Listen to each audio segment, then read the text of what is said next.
In the past few weeks, Anonymous has witnessed its fellow members being arrested under the oppressive hand of the American, British, and Dutch law enforcement agencies, amongst others. Some of those arrested were better known as Topiary, No, Owen, and Trivet.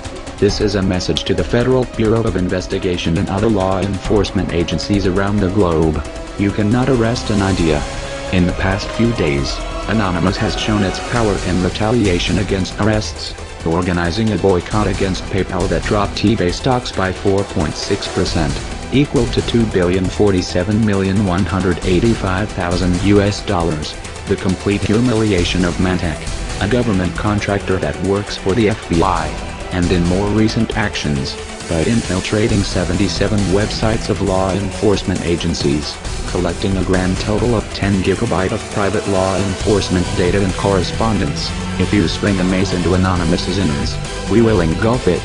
We are growing, and you cannot stop us. We are Anonymous, we are Legion. We do not forgive, we do not forget.